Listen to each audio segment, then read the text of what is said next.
Inevitably, if you've played this game for even a little bit, a new player has probably come up to you and had one question. Am I good for my rank?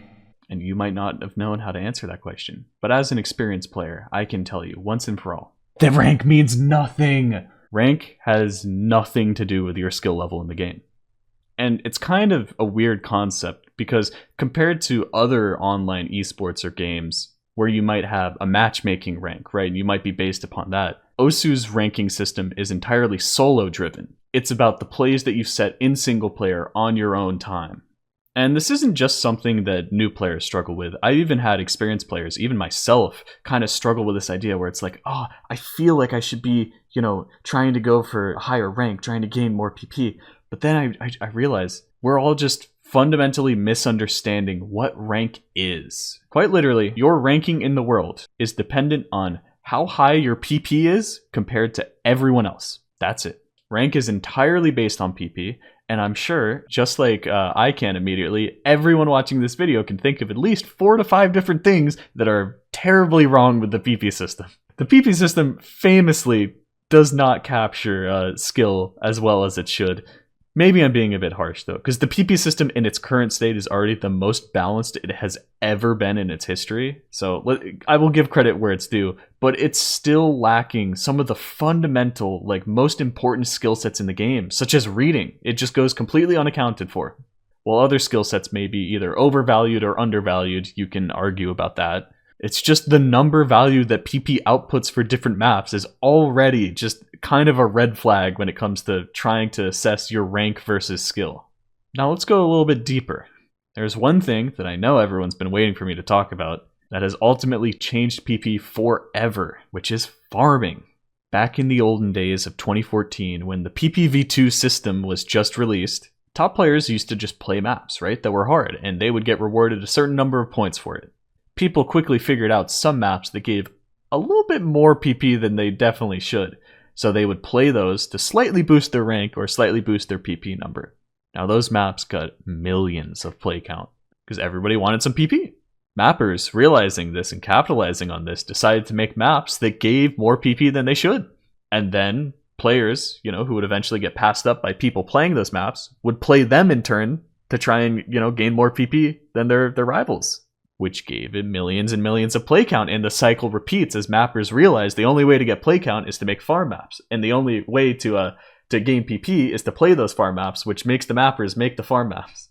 Now you could argue who's at fault here, the mappers, the PP developers, the players, but at the end of the day, what has happened, and we have reached a point where farming is more pervasive and prevalent than ever before. There is almost not a single player in this game who has not played a farm map. And the sheer number of farm maps makes it even harder. There used to only be a few maps that were farm, but now that, hundreds, thousands, tens of thousands of farm maps have been ranked over the years, pretty much the only way to progress in the ranking is to participate in farming. That or, just get a lot better at the game. It's so much easier just to farm. There are some other issues with farming, such as it promotes a very narrow worldview of Osu, where you really only need to get good at 1 or 2 skill sets in the game, and if you get really, really good at those, you can make your way all the way to the top, without ever really, adding any depth to your play style, without getting really good at a bunch of different maps. Now, of course, people have different ideas of skill, right? You can compare the person who's really, really good at one skill set compared to someone who's pretty well-rounded at everything. But I would argue, once it's a bit more even, let's say you have someone who's really good at speed, all the way up here, but you have someone who's this good at speed, but also this good at aim. I think the more well-rounded person wins every time. Speaking of winning and well-rounded skill sets, tournaments. Tournaments are actually heavily affected by the PP ranking, even though it should be the one thing that isn't in this game, right? And that is because of tournament seeding, which has always effectively used some kind of derivative of your PP rank in the world. I know it gets put through a formula now, but that's still not good enough. It's still based on the PP rank. So people years ago realized, oh, if I could just manipulate my rank, if I could just seem like I'm worse than I am, then I could get a seeding that's more favorable to me, and they could win the tournament right off of that. Especially, you think, oh, someone who's mid 3 digits, maybe they enter into a 4-digit tournament and then they gradually reduce their rank just so they can participate and win and stomp all the other 4 digits. And this was the birth of D rankers. People who purposefully don't set plays just so they can maintain that tournament viability. And those two are really the biggest problems when it comes to rank. There's definitely like a sizable amount of D rankers for tournaments, but there's a lot more farmers. Like I said, nearly everyone in this game has played a farm map. Myself included. You know, I partake in farm quite often if you look at my top plays. So I've said a lot, but I will say generally people with, you know, higher or better rank are generally better than the people with lower or worse rank.